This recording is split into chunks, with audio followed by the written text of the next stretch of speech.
It was hoisted up to the top of the building, to the payload platform, and bolted down onto the 504 launch vehicle. And at the end, the fairing, or the protective shroud, was lowered onto the spacecraft, which will serve to protect it during the atmospheric part of the flight.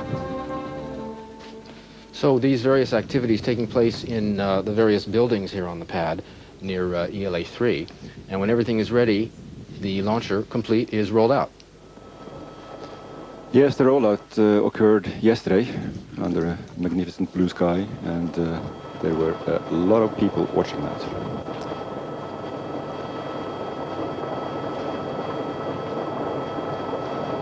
Here you see the vehicle approaching the pad. 44 minutes and counting down to the landmark launch of Flight 504.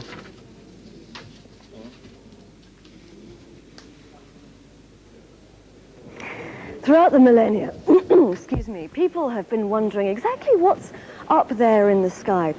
But you know, the people who are really going to benefit from today's mission are the generation, the next generation, the children of today. So with this in mind, ESA has run 2 competitions. And the first was to ask to older school children to write an essay about the future of astronomy in space.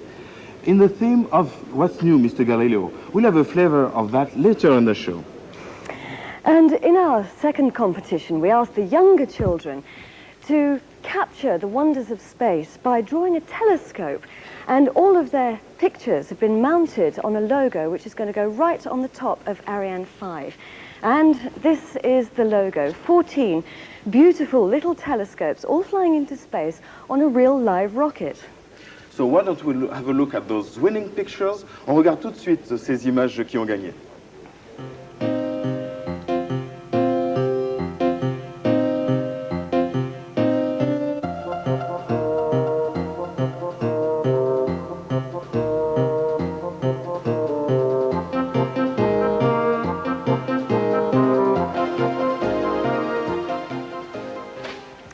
And the winners are here with us now because they've flown all the way over from their different countries to come and join us. That was their prize. Let's have a little chat with them and see what they've got to say. Now, you lot all speak English, don't you? So, Anna, that's right, that's your name, isn't it? Yeah? Where are you from, Anna? Ireland. You're from Ireland. Come and show me which one is your picture. So tell me about, I tell you what, why don't you sit back down again? Tell me about what you did when you drew that picture. What did you think about? Not really much, because I just drew, like, it's my dad's telescope, so he just showed me and I drew it. So your dad has got a telescope? Yeah. When did he get that? I don't know. Is it new? Yeah. Yeah? So have you had a look through it? Yeah. Okay, what did you see? Mars. Uh-huh. Can you describe to us all? Because lots of people here might not have ever looked through a telescope before. Well, it's like you just see it really up close, the planet and everything. Was it exciting? Yeah. Yeah. How about you? What do you think's in space? What's your name, first of all? I'm Barbara. Uh-huh. What do you think's in space, Barbara? Well, the X-rays, which I've heard about, and yeah, the stars, the moon. Yeah. And have you any idea what X-rays are and how they work? Not really. It's quite a complicated Yeah. subject, isn't it? But do you think that there are people in space, other people? Maybe. And I'm what do you not think sure. they might look like if there were? I don't know. No idea. I don't know. Okay, Dominique, why don't you have a chat with some of the other kids? Ok, voilà. Valérie, viens près de moi. Valérie vient de Suisse. So, alors, dis-moi, montre-moi ton dessin. Qu'est-ce qu'il représente? Ben, une vache, Pourquoi? parce que j'aime bien les vaches. Et on voit des vaches, tu crois, dans l'espace? Non. Alors, il y a aussi, viens ici, il y a aussi notre amie Isabelle. Isabelle, ¿a dónde es tu dibujo? ¿Qué representa ese? Un telescopio mirando la Tierra. ¿Y que está mirando a qué? La Tierra, lo que pasa. Las estrellas también. Ok, sí. Muy bien. Mucho. Thank you. Alors ta vache, elle est très très belle. The director of science, Monsieur Bonnet, saw all of your pictures and he was terribly, terribly impressed. So let's have a look now and see what he had to say. I found these drawings absolutely fantastic, marvelous, and I found it even more impressive that they are young. This is a generation which will make the 21st century. And the 21st century will be a century in which space will occupy a large part of our life through telecommunications, television, satellites, weather forecast, climate forecast, and science and knowledge. And the fact that these young children have taken time and made efforts to imagine what the future of science in space might be is really remarkable, and I'm very happy to see that they have been so creative. Now, does anybody know where your pictures are going? They're going right up here on the top of Ariane 5. So it's really exciting because they're going right up into space, and we can see some pictures now of that logo actually being mounted on top of Ariane 5. Well, I had hoped we could, but perhaps we can't. So listen, I want to say thank you, congratulations to all of you children, because you really have done some beautiful, beautiful work. Why don't you give yourselves a little round of applause? Well done, hooray!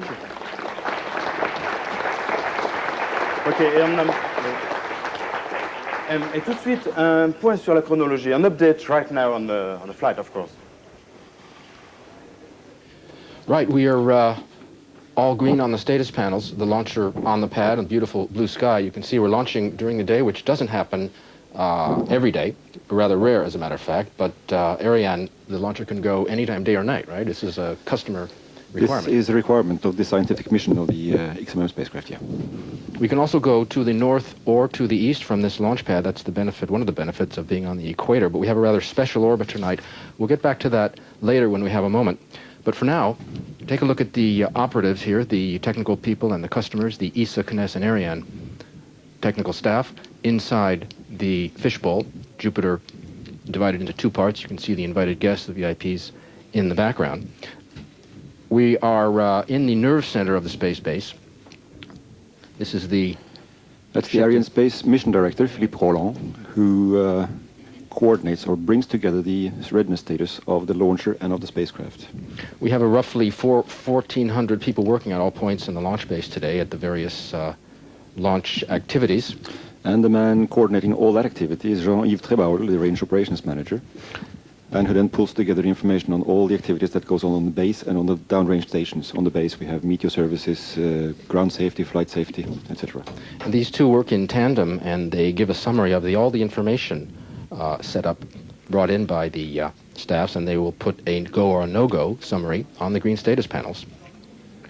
Now, as far as the launcher is concerned, the activity to prepare that goes on out at the CDL3, the blockhouse, which is about 14 kilometers from here and 3.5 kilometers from the pad. A lot closer to the launch pad, and these crews are checking out the final confirmations and pressures and systems for the launch vehicle only, right? And it's Pierre-François Beneteau who is the man coordinating all that activity in the CDL.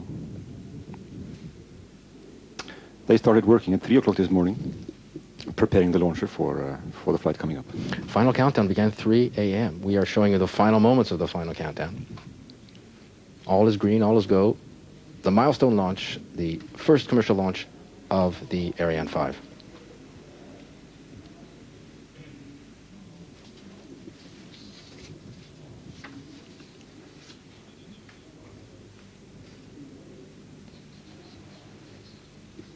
For those of you unfamiliar with this newest family member, it is only the 4th time we've launched. 51 meters tall, launching today, mass at liftoff is over 700 tons.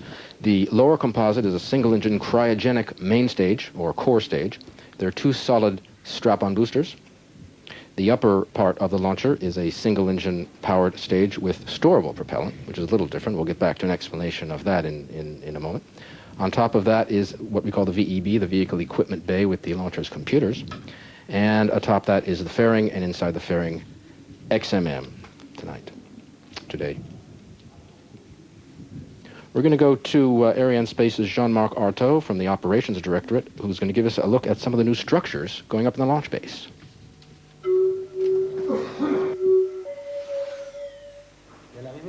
The arrival of Ariane 5 in the Ariane launch vehicle family gives us the opportunity to provide our customers with a greater payload capacity and hence requires greater performance than was available until now. This is why we have adapted our ground facilities to taller launch vehicles with cryogenic upper stages.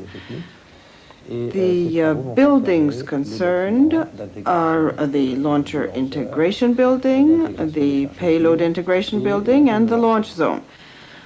To accommodate higher and heavier payloads, we are building a new payload preparation facility. The building we call S5. Which will double our present payload preparation capacity and suit the larger spacecraft of the future.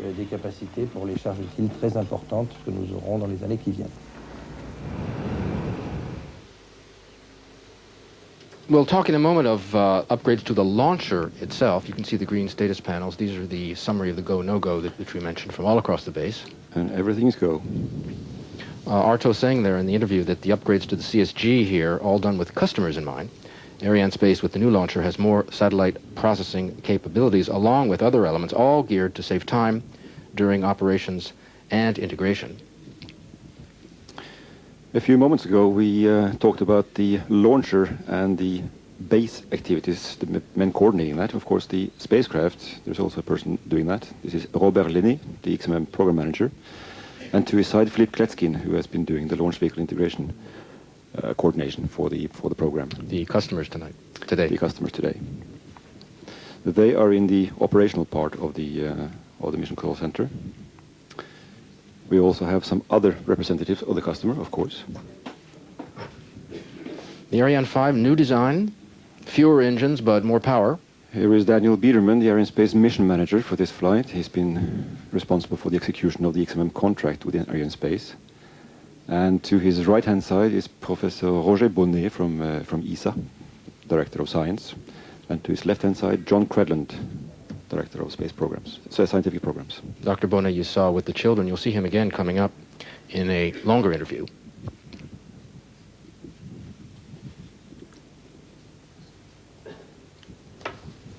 Skies like these, we are expecting some fine pictures of liftoff. We hope you're as excited as we are about this milestone. The maiden launch of Ariane 5. Now, this really is an extraordinary piece of kit. To the untrained eye, it might not look like anything particularly exciting, but the scientific community has been holding its breath over today's launch of XMM, because it's going to show us phenomena that we've never seen before. That's right. And any time XMM will look at any part, at anything in the sky, it will find something new. Could you imagine what Galileo, one of the founders of the modern astronomy, would react if we were to tell him today what we know and what we do? I think actually that Galileo probably would have been very surprised and also very interested. So let's go now to Padova in Italy, where a young astronomer gets to meet the ghost of Galileo. Oh dear, I hope it's still open. Scusi, signore. I need to find my jacket. Grazie. Oh, where did I leave that stupid jacket? Oh, there it is. Who's that? The hour is late, Signorina. Jupiter is rising. The museum is closed. For a moment just then, I couldn't see you. I must not be seen. Forgive me, I was rude, but I never met a ghost before. And from your old telescope, I think you could be an astronomer. No one must know that, or they may want to lock me up again. Don't be silly. They don't lock up astronomers. They only ever put away. That was a long time ago. Are you Mr. Galileo, sir? Can I trust you, Signorina? You're famous now. Even school children know about you. And we send machines out into space. There's one near Jupiter now called Galileo. A machine into space with my name. And look, they even have a painting of you here. Oh, not a very good likeness. Do you still have astronomers in your time? Yes, of course. But what is there left for you to do? We're busy, I promise you. Aye, Galileo Galilei, found the mountains on the moon, the strange appearance of Saturn, the changing appearance of Venus, and spots on the sun, and millions of stars in the Milky Way. Please, I'm not disagreeing with you, Mr. Galileo. You did wonders with the little telescope. What do you mean, little telescope? I'm sorry, I was only trying to say that you've been an inspiration.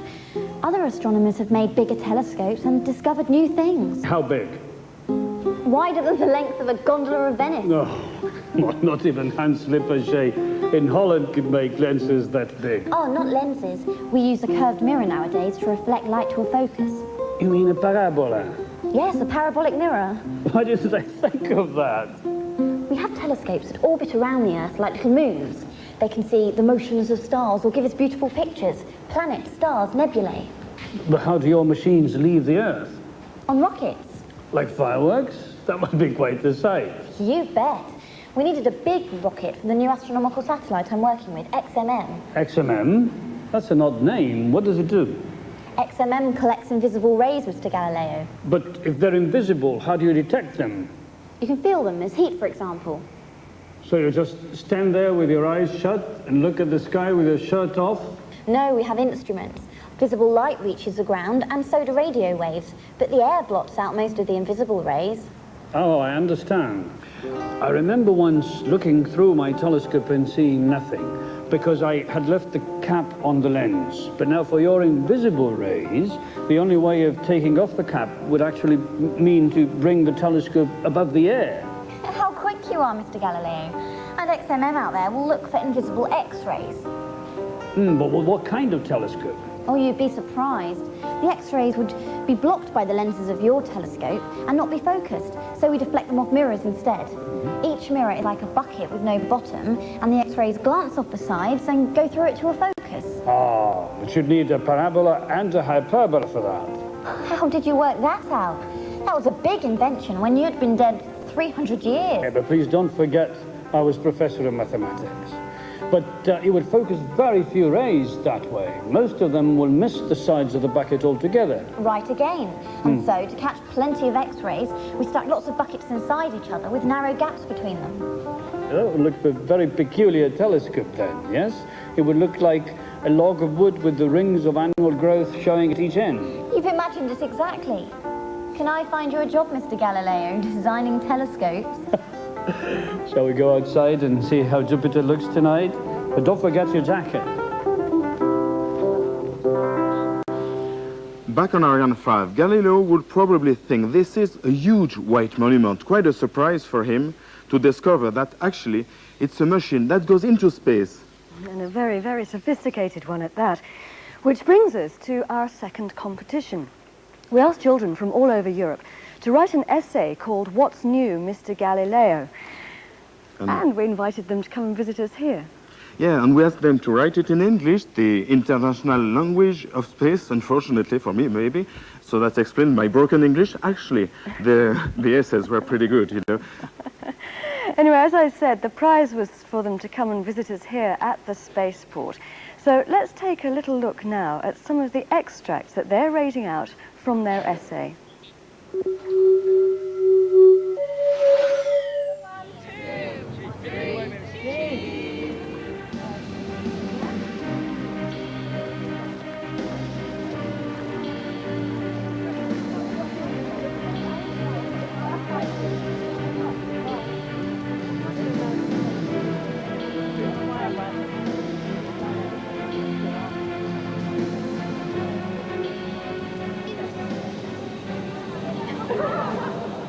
Man's reach into space is one of the most fascinating adventures of all time.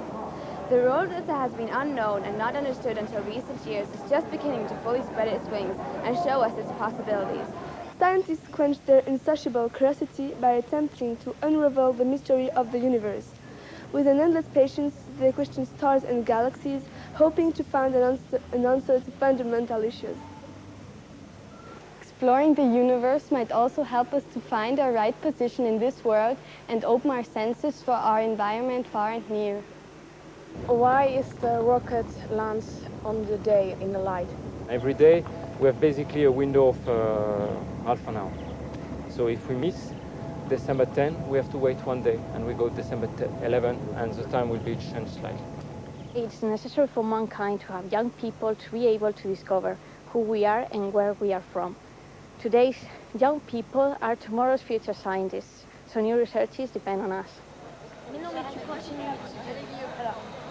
Faith has always led men to dream and also to frighten themselves. Faith makes one lose his balance.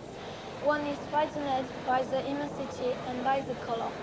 Black or dark blue, space is like death, it is difficult to contemplate. Scientists has already started planning the first manned trip to Mars. The planning has got far, even though the technical problems are so gigantic, it would make the moon trip look like a trip to the shop.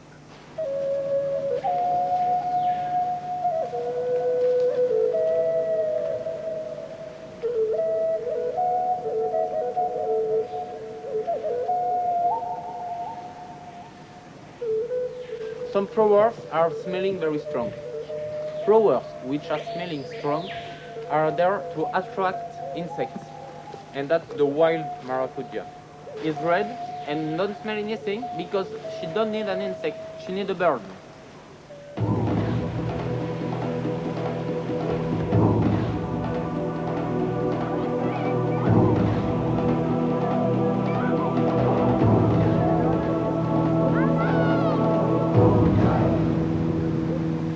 The search for the unknown unites people.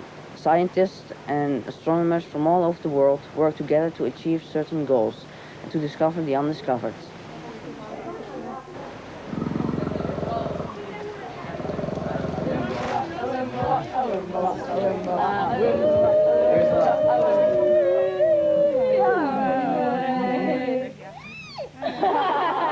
Excellent experience. When you come, it just makes you realize like how much precise work goes into just one rocket.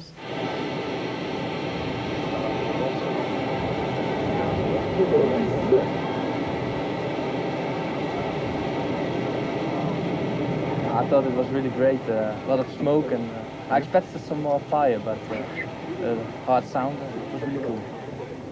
I've always been fascinated by space. There is something that forces me to look, and I think that's kind of scary.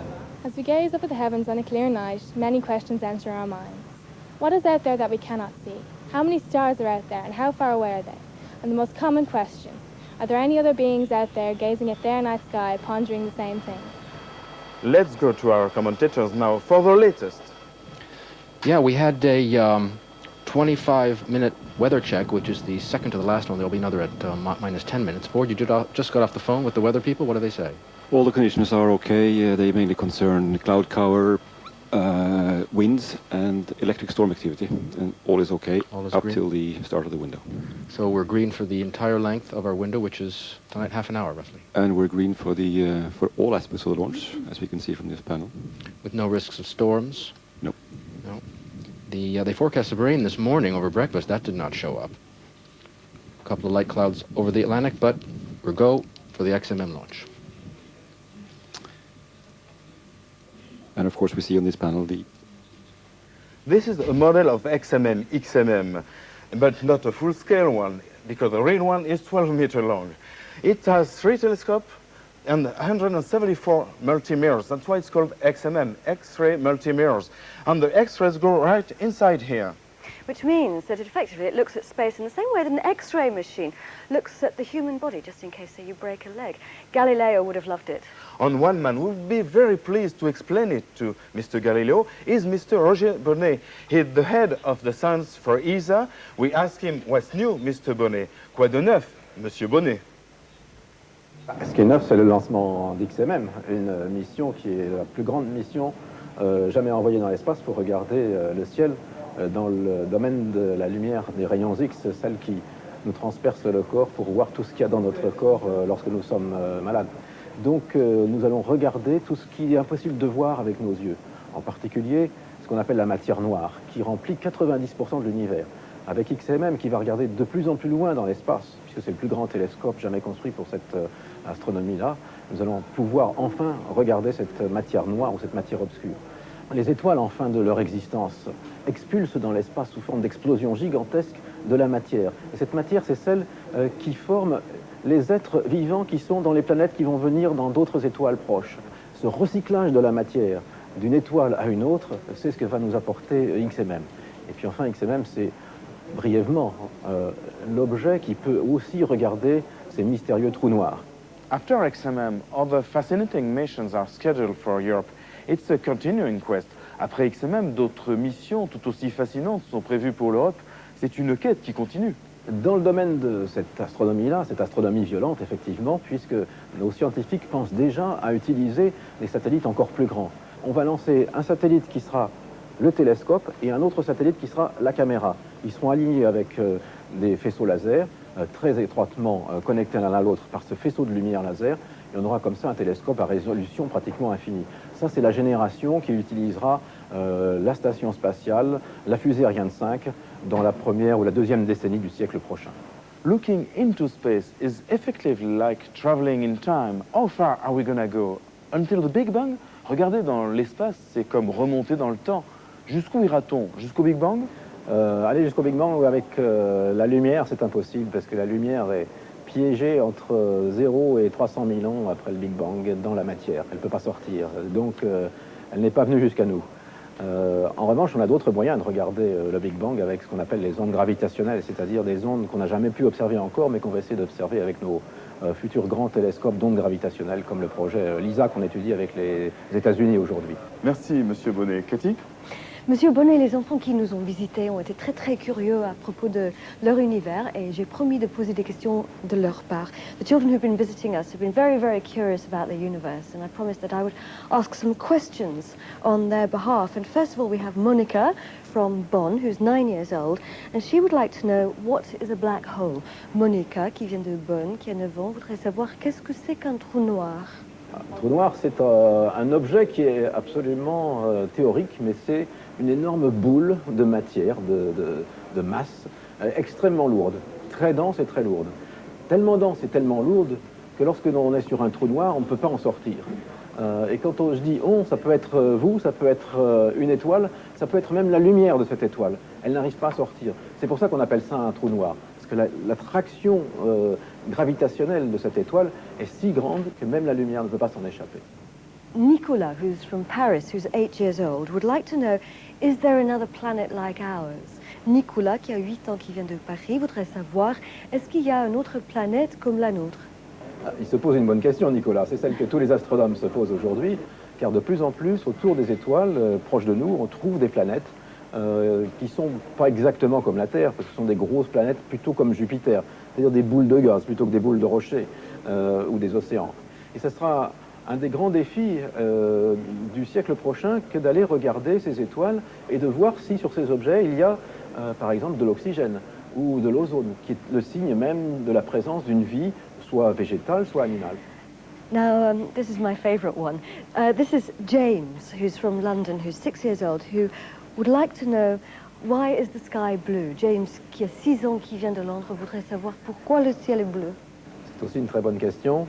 Mais le ciel n'est pas toujours bleu pour tout le monde. En particulier, les gens qui vont dans l'espace ne voient plus le ciel bleu, ils le voient tout noir. Ça veut dire qu'entre la Terre, la surface de la Terre et l'espace, où il n'y a plus d'atmosphère, le ciel a changé de couleur. Et la couleur du ciel vient du fait que nous avons une atmosphère de molécules, qui sont l'oxygène et l'azote, autour de l'atmosphère. Et ces molécules rediffusent la lumière du soleil, qui contient toutes les couleurs de l'arc-en-ciel. Mais ces molécules, l'azote, l'oxygène, ont une certaine tendance à préférer le bleu. Elles ont bon goût, c'est une très belle couleur. Et c'est la raison pour laquelle, quand on est à la surface de la Terre, on voit le ciel bleu. D'autres molécules pourraient nous donner un ciel vert ou un ciel rose. Il est bleu, on a de la chance. Alors, ciel bleu à Kourou pour Ariane 5? Yes, the sky is still blue for Ariane 5. The 9th launch of 1999 today, the 124th Ariane, the 4th Ariane 5, we said. We're referring to this flight with two sets of numbers. You'll hear 504 and 119, just so you're not confused. The 119 is the slot that the launch had in the overall Ariane schedule. And the 504, of course, refers to the 4th launch of the Ariane 5. Both referring to the same thing. All green and go. You can see the launcher on the pad. The operational people here waiting, as we are. We have a film for you now to give you a better look at the Ariane 5 launcher.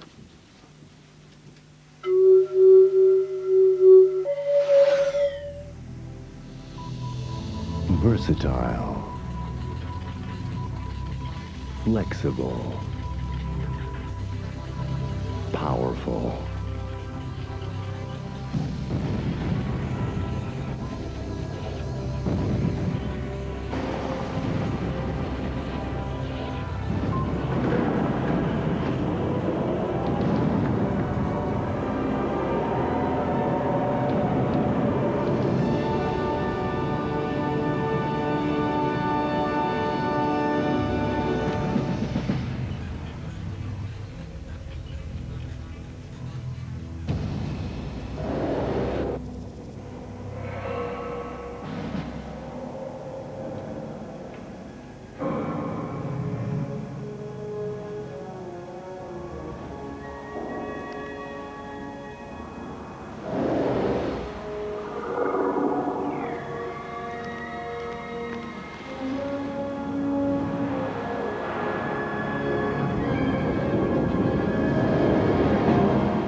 Attention pour le début de la séquence synchronisée. Top moins 7 minutes.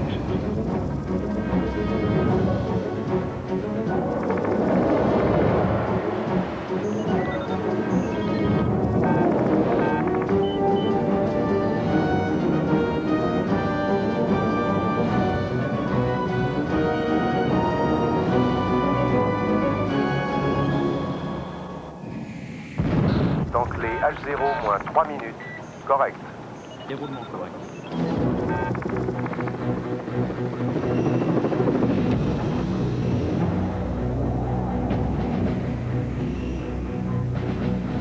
À tous, UDDO, attention pour le décompte final.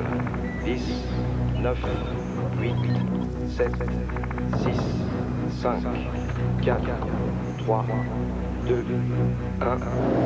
Top. Allumage Vulcain. Allumage ERP. Décollage.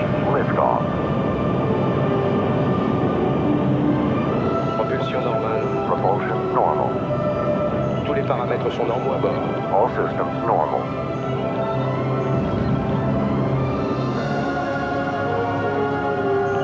Trajectoire normale.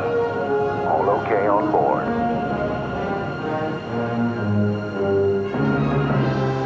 Ready to serve your business.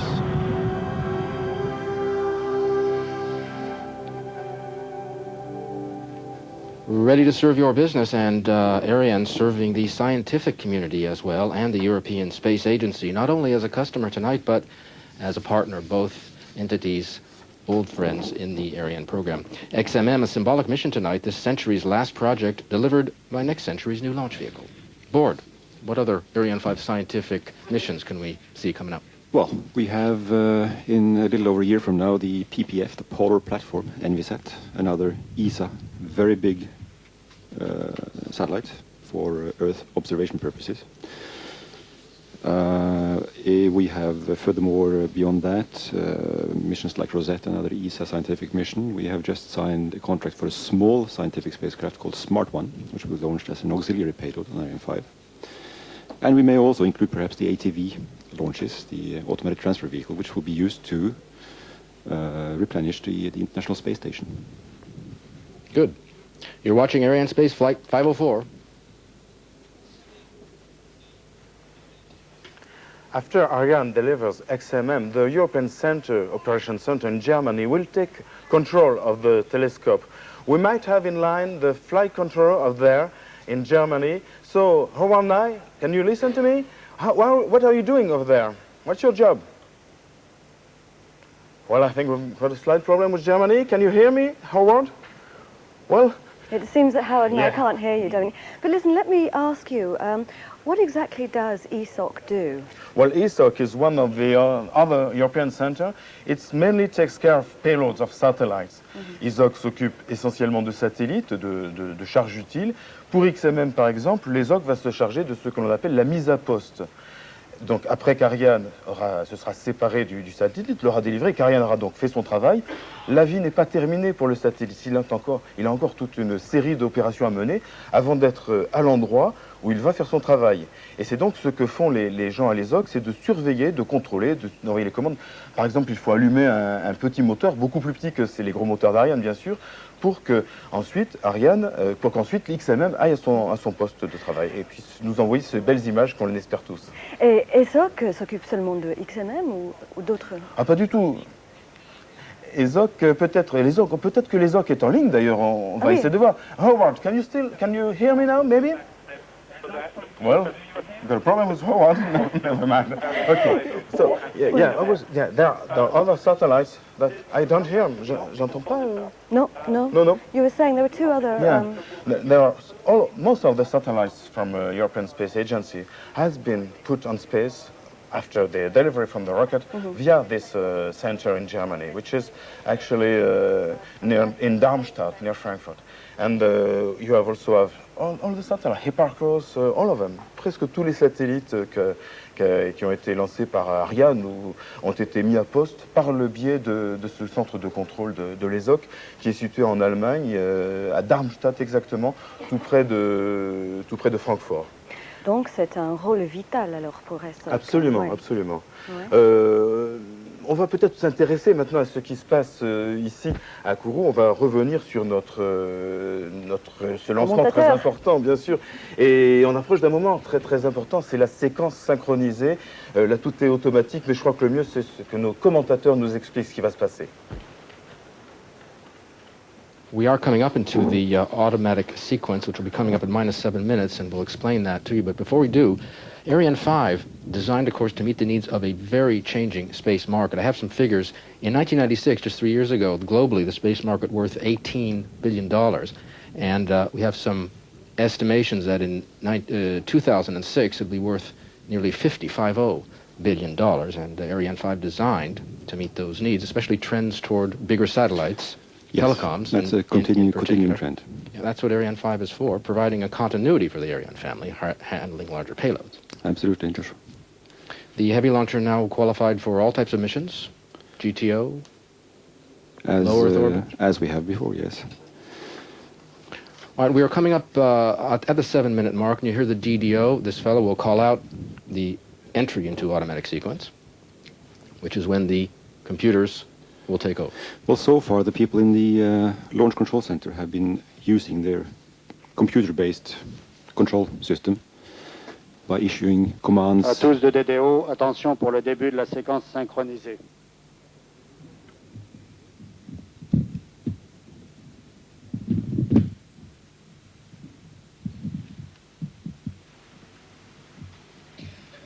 Top, H-7 minutes. So this was a very important stage. So there we are. Up to this point, the operations have been manually initiated through the system. Now, this computer will handle all the actions necessary to put the launcher into its final flight configuration on its own, monitored by the team in the CDL. Can we get an idea of what some of these actions might be? Well, it consists really of making the launcher more and more autonomous up to the point of liftoff. There are final armings going on. At -6 minutes 30, we stop topping off the liquid oxygen, liquid hydrogen fuels. That just happened. Exactly. Because up to this point, since these liquids are very cold, they keep boiling off, so we have to keep topping on all the time to make sure that we lift off with a full load of fuel. That's for the main core That's stage. for the main stage, the main cryogenic stage. That's on the liquid side. There will be final pressurizations of the tanks coming up.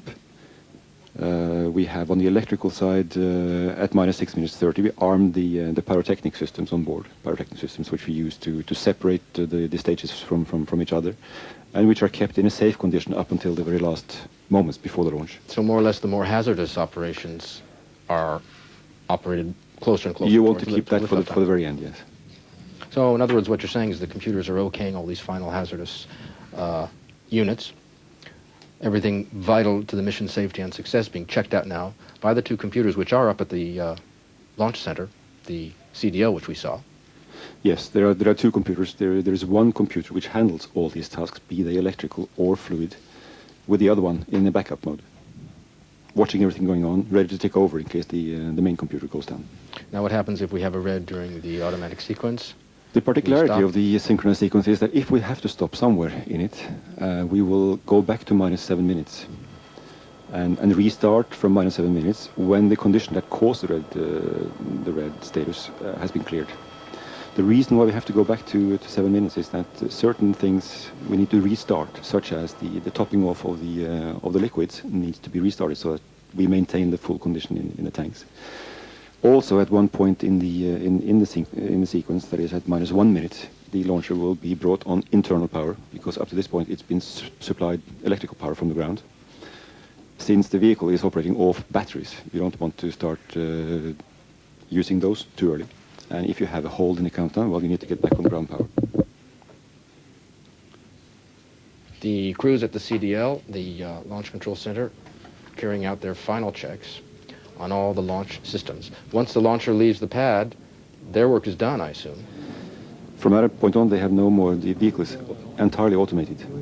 And all we can do is follow it through its telemetry, being beamed down to the tracking stations.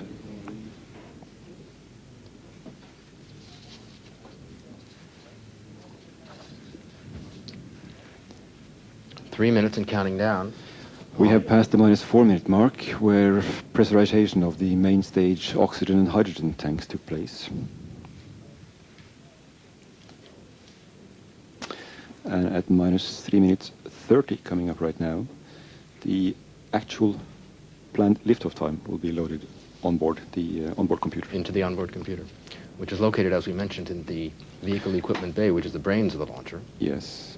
Navigational systems as well are installed in the vehicle, equipment bay, yes. Telemetry systems, radar transponders, command units, pyrotechnic relay units. And the control room is going awfully quiet in these last minutes before launch. The closer you get to liftoff, the quieter it gets here.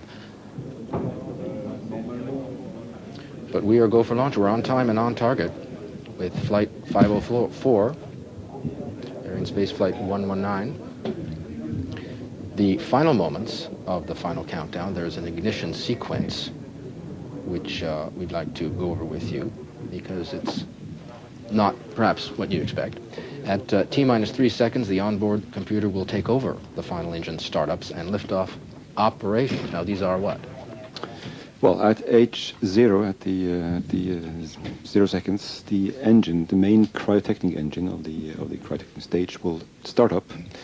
It'll run up to full power, at which point it will be checked out for proper functioning. By the computers that you were talking about. But all this takes about 7 seconds. If everything is found to be working well at that point, the command will be sent to the 2 solid boosters to ignite. And at that point, the launcher is going, because those 2 boosters provide 90% of the liftoff thrust. So to resume, what will happen at T-0, the ignition sequence will start for the main Vulcan engine, it's called, in the core stage. Then from +4 to +7 seconds, the computer will check out the engine pressure, is that right, and propulsion? It's proper functioning, yes. Mm-hmm. And then the main parameters of the functioning. What you call the parameters. And if all is well, at +7.5 seconds, the computer again gives the command to lift off with ignition of the solid boosters. So it's the core stage and then the boosters. And then the boosters. So this is a little different than Ariane 4. Well, Ariane 4 is basically the same thing, because there also we light the engines, the liquid engines first, check them out for proper functioning, and then release the vehicle. DDO, attention pour H0, -1 minute. DDO will call off the 1 minute mark, and we'll be into the final 60 seconds. Top H0, -1 minute. All right, we're down to the final minute. You were saying, go ahead. No, the main visual difference in the final seconds on the Ariane 4 flight are 2 cryotechnic fueling arms which go away from the vehicle. On Ariane 5, the fueling is done up through the aft end of the vehicle, so you don't see that. Also, the launcher is hooked. The first stage Ariane is 4 hooked is hooked on the pad. Ariane 5 is resting on the pad. So what's happening now, as we get into the final 30 seconds, the computer is switching the power supply from the ground on board. And I think what we'll do is cut away, and we'll let you watch the final moments. Without us, you'll hear the DDO call out the final countdown from -10 seconds, and we'll be back once Ariane has cleared the tower. Enjoy the liftoff, everybody. À tous de DDO, attention pour le décompte final. 10, 9, 8, 7, 6, 5, 4, 3, 2, unité, top. Allumage.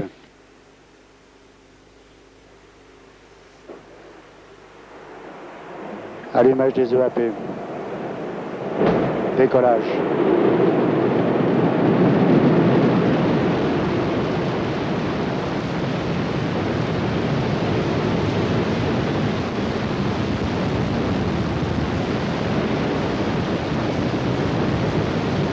Les paramètres sont normaux.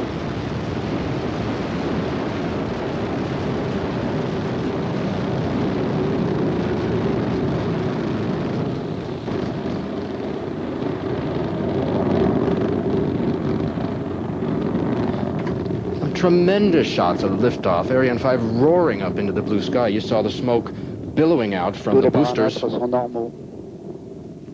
All and away. parameters are normal, the DDO just announced. DDO will be calling out as we go up. 237 tons each of fuel in those boosters. We can now hear the rumble of the vehicle passing overhead, or... The main stage burning 130... Everything normal, he says. 130 tons of liquid oxygen and 25 tons of liquid hydrogen. You saw Ariane rise for a little over 10 seconds vertically, then she began to roll over. This is, I believe, to get the antennas, the radar antennas, in a position where we can... So they get better visibility of the ground stations, yes. All flight parameters are normal. Everything's okay on board. You see the launcher climbing up the cursor on your left. That's the vertical ascent track planned for the vehicle, the way it was designed to fly.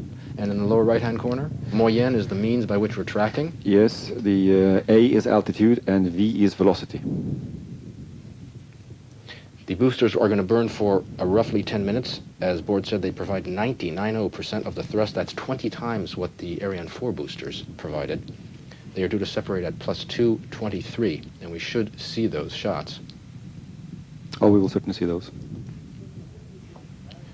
The boosters built by Aerospatiale, the engine called MPS by Europropulsion.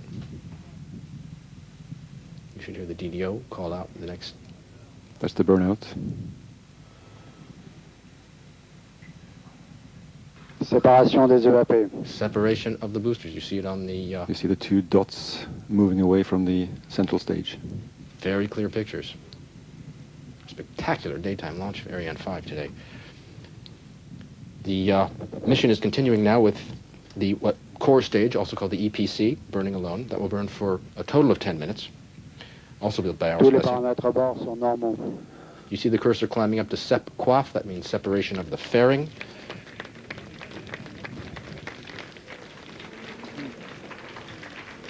The invited guests, you can hear the applause, who stepped out onto the balconies to watch the launch. They must have enjoyed the show when it lifted off. Probably have lost sight of the launcher now. We're still tracking by our telemetry, of course. Are the boosters going to be recovered? They dropped back into the drink? No, they won't be. Not on this flight. And operationally, we will not be doing that. We did it on the last flight, just to check the status of a booster after it's been used. The DDO has called out separation of the fairing. The fairing is separated now because satellites designed, of course, to work in space, not on the Earth with the Earth elements. The fairing protects them. By this time, at 118 kilometers now, we are outside most of the Earth's atmosphere, and the atmospheric heating rate on the satellite is low enough for the fairing to be thrown off. The fairing protects the payload from what we call payload pollution. Also, it protects against the elements. As you're waiting for the launch, it protects against aerodynamic heating during the launch. Also, it weighs what? It weighs about 1.4 tons. And of course, if it stayed on, we'd have to carry it all the way to orbit, and that would be an enormous waste of performance. Now, the fairing is separated like the other stages are separated with pyrotechnic. By pyrotechnic systems. The fairing is like a clamshell, right? There are two systems. All parameters are still okay. There's one system cutting the lower end of the fairing, to cut at the bottom, and then it separates into two halves by another pyrotechnic system, which also pushes them away with sufficient speed to clear the envelope of the spacecraft. Fairing built by Oerlikon Contrabes, who built the fairing on the Ariane 4.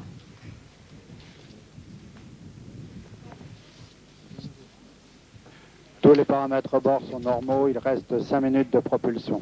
There's 5 Pour le minutes PC. remaining in the main stage, says the DDO. You can see the cursor climbing up to the point SEP EPC, that's separation of the main stage, in about 5 minutes. All systems go on board Ariane 5. Safety considerations, of course, in the choice of the Kourou launch base, which was built in the 60s. We have overwater liftoff, which means we can drop things like the fairing, the stages into water, back in the drink. All systems okay on board Ariane 5. That was fantastic. Impressionnant. But let's wait. Ariane still has work to do. No mission's not over. It will take around 20 minutes till the mission is completed, and to deliver this cutting-edge technology telescope. Which is why only 10 years ago, Ariane was just simply a thought in the mind of scientists who thought to themselves, we would like to see X-rays in space. So they joined together with industry to work out how to do it.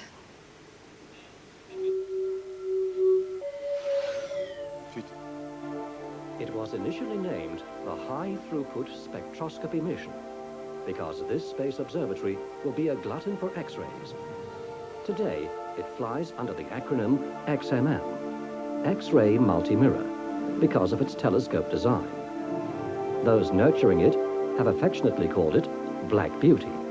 But however one refers to XMM, ESA's second cornerstone mission has seen the construction of the largest science satellite ever built in Europe. The different modules of the spacecraft have crisscrossed Europe since construction started in 1997. Components from more than 50 companies in 14 countries have converged on several facilities for assembly. The X-ray mirror shells and modules were born at the Media Lario plant near Como, Italy. Qualification and flight models of the modules traveled to Germany and Belgium for X-ray testing and calibration in ultra-clean conditions at the Panta facility of the Max Planck Institute and the Centre Spatial de Liège at the Focal X facility, purpose-built for XMM. In parallel, work on the spacecraft had begun at prime contractor Dornier Satellitensysteme in Friedrichshafen, Germany. Because of its 10-meter total length, the spacecraft was conceived in two halves: a service and propulsion module and a focal plane assembly, carrying the science instruments, each with a section of the long telescope tube. After separate environmental testing of the two spacecraft halves at ESA's ESTEC Technical Center in Noordwijk, Holland, and installation of the mirror modules on the service platform, the day finally came when the two parts could be mated, giving an idea of the size of the spacecraft that is flying today.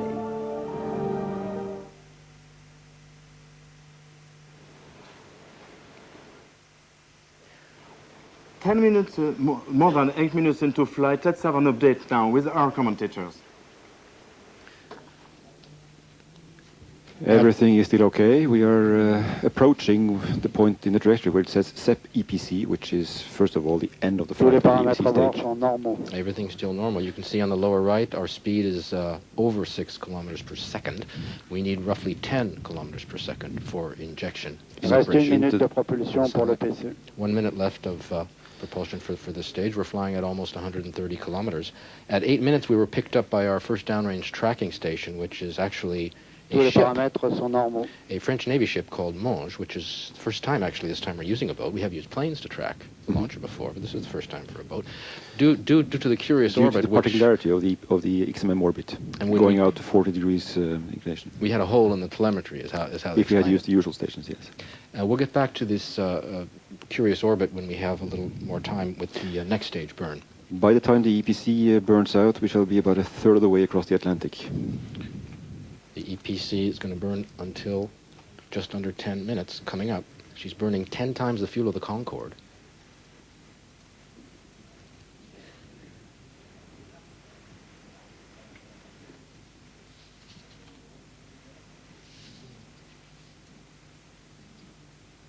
Extinction de EPC. That's the burnout. Séparation EPC. It has separated.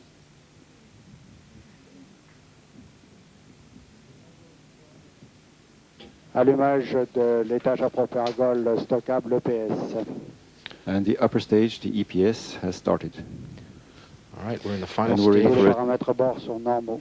And all parameters normal. Now in for a 20-minute stretch of EPS Right, burn. where we can stretch out and talk about the orbit and talk about a little bit about the satellite and some other things. But first, the EPC usually falls in the Pacific if we were on the normal Ariane 5 trajectory, but we're not. It means a slight change. The EPC is dropped over the Galapagos Islands. Well, not over them, but off the coast of the Galapagos Islands, yes.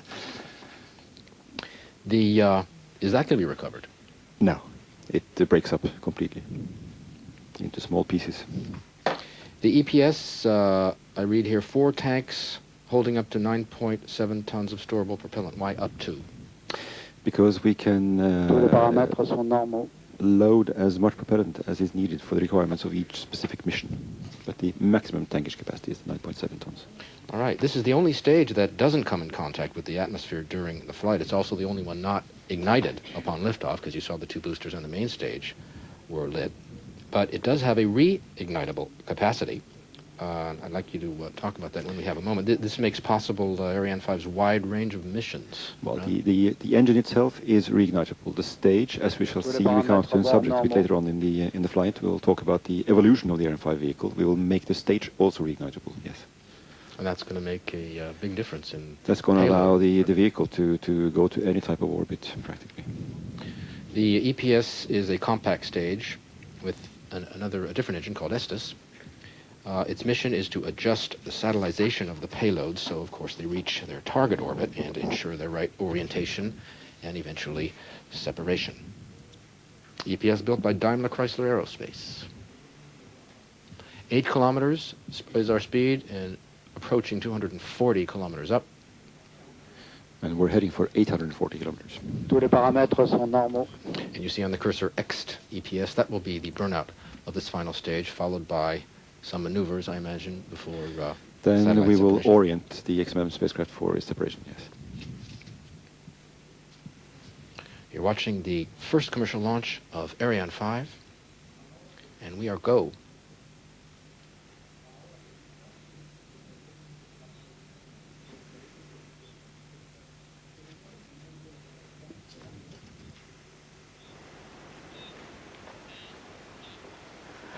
So far, so good. XXM is a very ambitious project. It will give us a completely different set of eyes on the cosmos. And that's because X-ray astronomy is actually a very new science. But the big question is, what are X-rays? Tough question, even in French. But let's go to Kourou. Allons au lycée de Kourou, où nos amis du lycée vont nous permettre de comprendre ce que sont ces rayons X.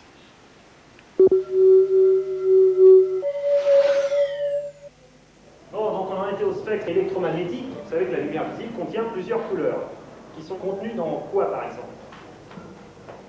Un arc-en-ciel. Un arc-en-ciel, oui, je suis d'accord, mais il y a un terme plus scientifique que l'arc-en-ciel. Ornéa. Un spectre. Un spectre, exactement. Vous voyez que la lumière visible constitue une petite partie du spectre, mais nous ne voyons pas tout ce qui est en dehors de la lumière visible. Ce sont des rayons invisibles qui constituent la plupart du spectre électromagnétique. Réveille-toi. Un quoi? Mais qui es-tu? Je suis le spectre. Tu devrais me connaître, mais tu as probablement vu qu'une petite partie de moi. Qu'est-ce que tu veux dire? Eh bien, je suis la lumière visible, mais j'ai d'autres aspects que tu ne pourras voir qu'avec des instruments spéciaux. Je te vois maintenant. Tu ne vois qu'une partie de moi-même. Ne t'inquiète pas, je vais adapter tes yeux pour que tu puisses voir mes autres aspects. Pour ce rêve seulement. Hé, ne nous oublie pas. Quoi, vous êtes qui, vous? Nous sommes les rayons X, mais on ne peut jamais nous voir. Mais on peut voir à travers toi. Si tu t'es cassé le bras, nous pouvons passer à travers ton corps pour te montrer où c'est cassé. Ne parlez pas de choses violentes. Mais c'est très violent d'où l'on vient. Nous venons d'étoiles qui ont explosé il y a très longtemps. Et d'étoiles qui se sont effondrées. Il faut être très résistant pour survivre dans ce genre d'endroit. Alors ne nous embête pas. D'accord, assez de menaces.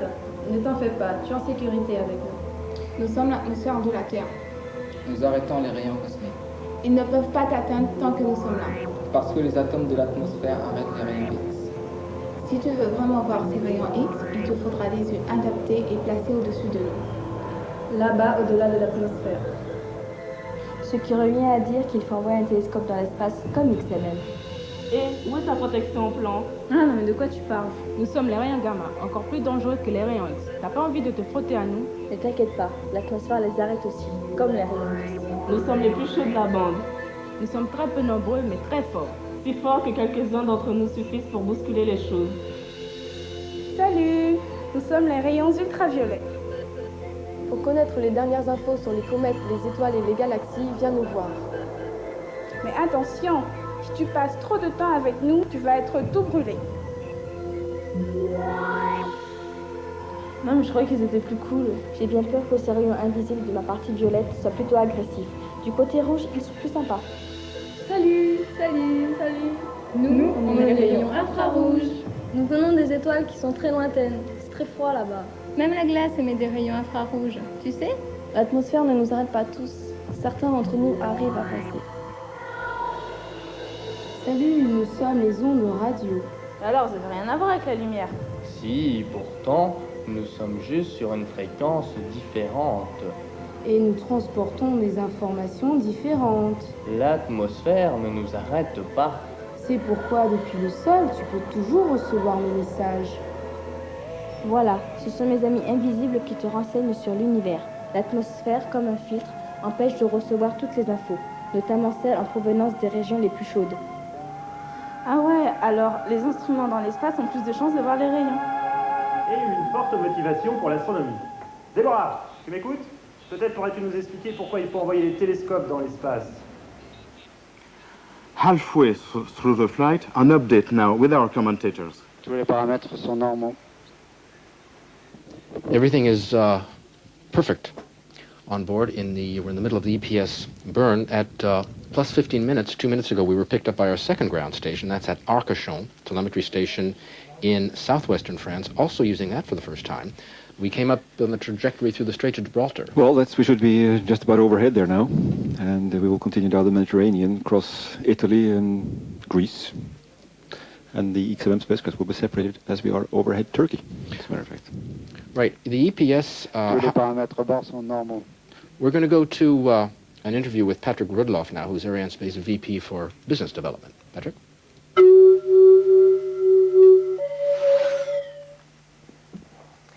Ariane Espace occupe une place centrale dans le dispositif européen du système Ariane, avec tout d'abord la commande des lanceurs auprès de l'industrie européenne par des quantités importantes sur plusieurs années pour répondre au marché de nos clients, puis par les opérations à Kourou qui permettent les lancements en eux-mêmes, et enfin par le marketing et la vente de la fusée Ariane à nos clients. Operations vis-à-vis our customers.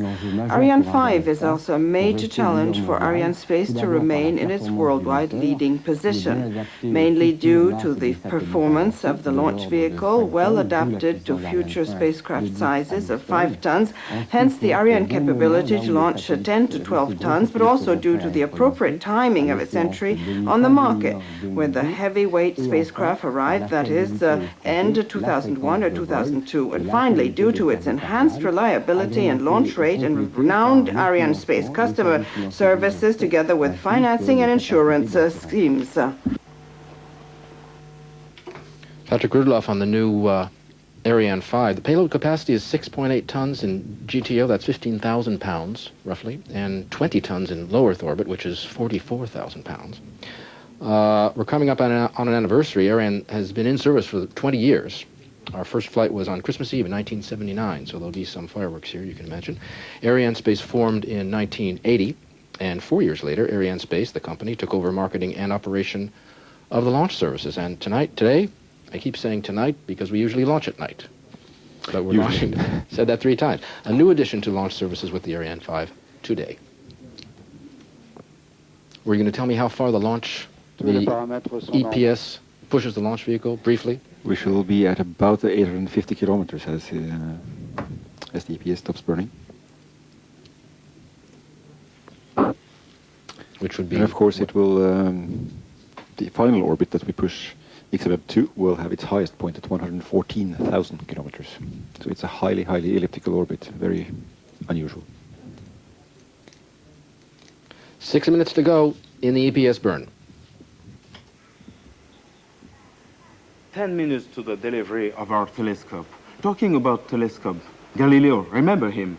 He made so many big discoveries with such simple optics. That's absolutely right. He may have had a very small telescope, but he was able to find out an awful lot with it, even though he didn't have the benefit of our advanced technology. So let's go back to Padova now in Italy, where our young astronomer updates the ghost of Galileo on what we know today.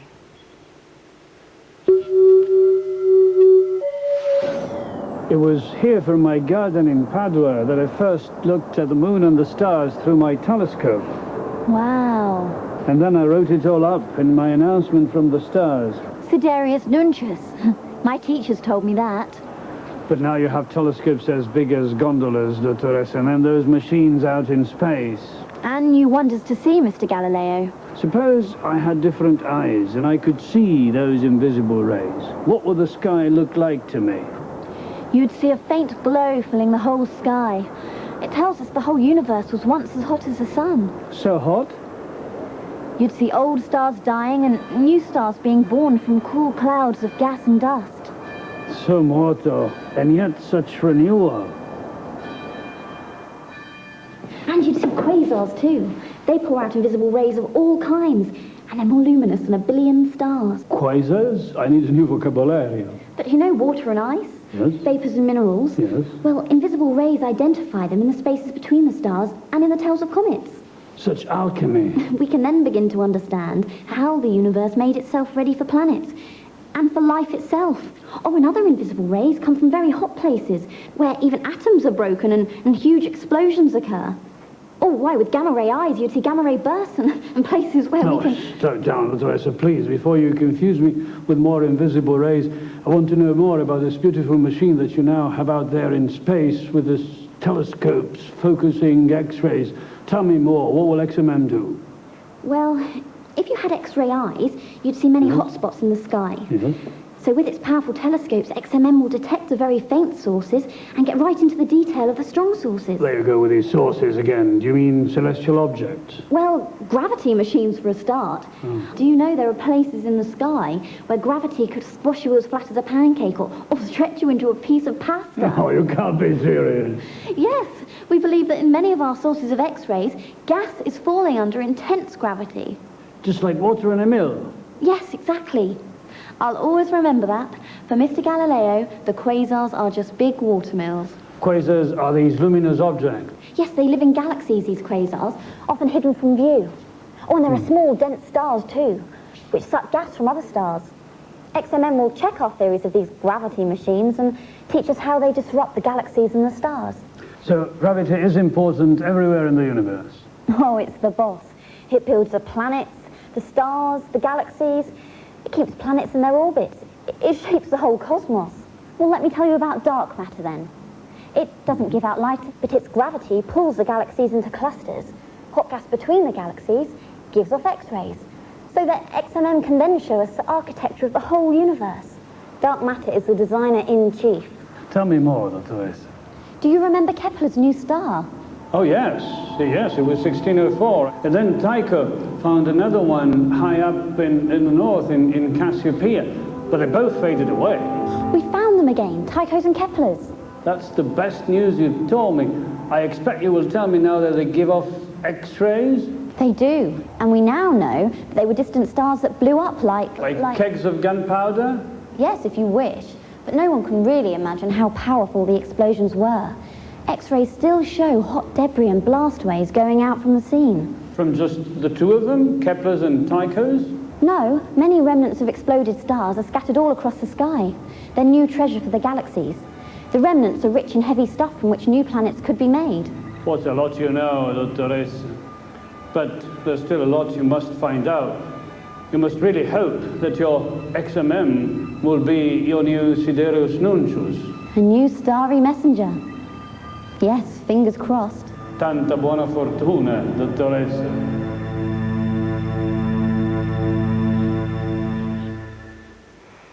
And the story goes on. In a few moments, XMM will start its lonely journey through space. New adventures in our quest for exploration. But first, let's have the separation from Ariane. Let's go to the commentators. Pour la séparation. 2 minutes left, roughly, in the EPS burn. We are at 1,500 kilometers up. Did you want to make a slight correction? I used the engineering term for the altitude when I spoke just before we turned it over to Dominic and Katie. 850 kilometers is the perigee of the orbit. So the final orbit is that's the low point of the orbit. But the actual injection, of course, takes place at slightly over 1,600 kilometers. Okay, and that should be coming up in about 3 minutes, roughly. You see X to EPS, and above that on the curve is XMM. That'll be the satellite separation. Did you want to talk about the orbit now? Because we've been hinting around that this orbit was a little different for the satellite. It's very different. And again, it's to Reste une minute de propulsion pour le PS. 1 minute left of EPS propulsion. Yeah, so the orbit has been optimized for the viewing conditions for the X-ray telescope, of course. And it's highly elliptical, 114,000 kilometers.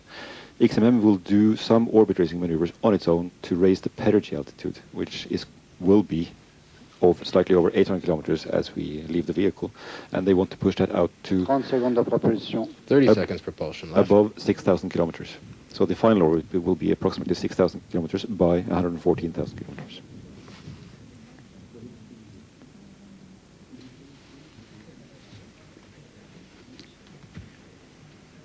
Tous les paramètres sont normaux. All systems are go on board. Coming up on EPS burnout. The XMM men. Extinction EPS. And there we are. The EPS has burned out. There's the burnout. So what happens now? Now the EPS will reorient. Début de la manœuvre d'orientation. A reorientation. The XMM spacecraft into its proper attitude for separation.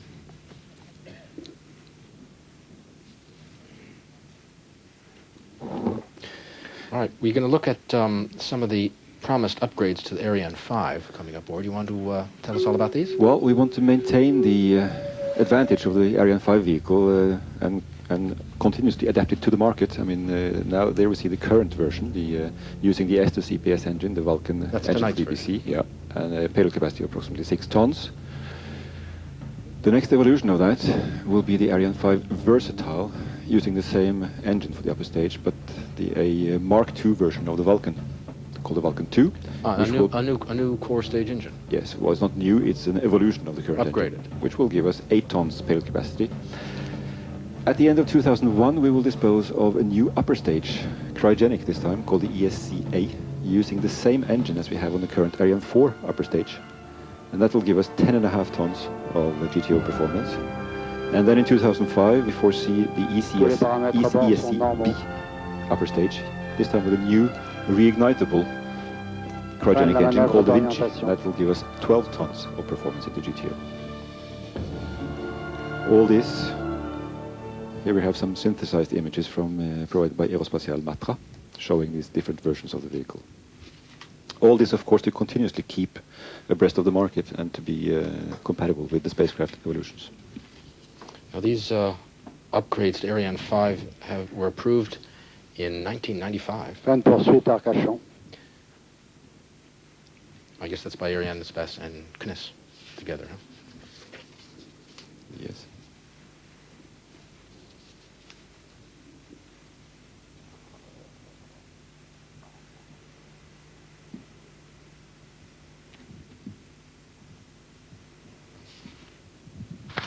Séparation XMM. And there we have it. XMM is separated into its orbit.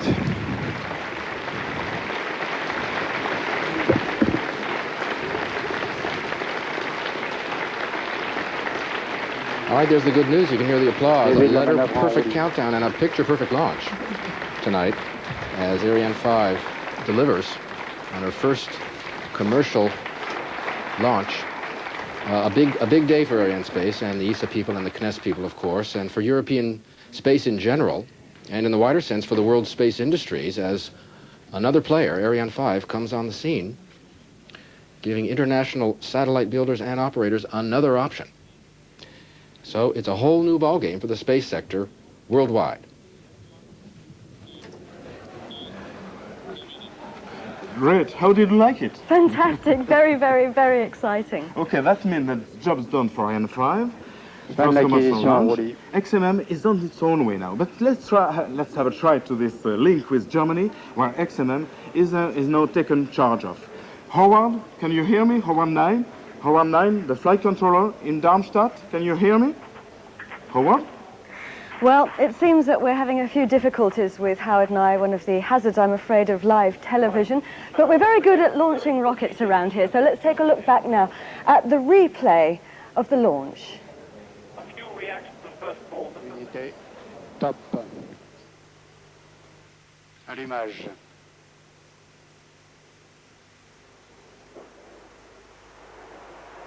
Allumage des EAP.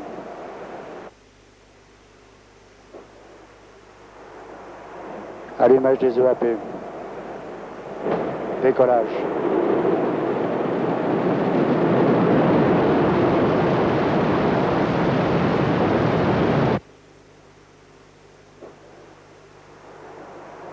Allumage des EAP. Décollage.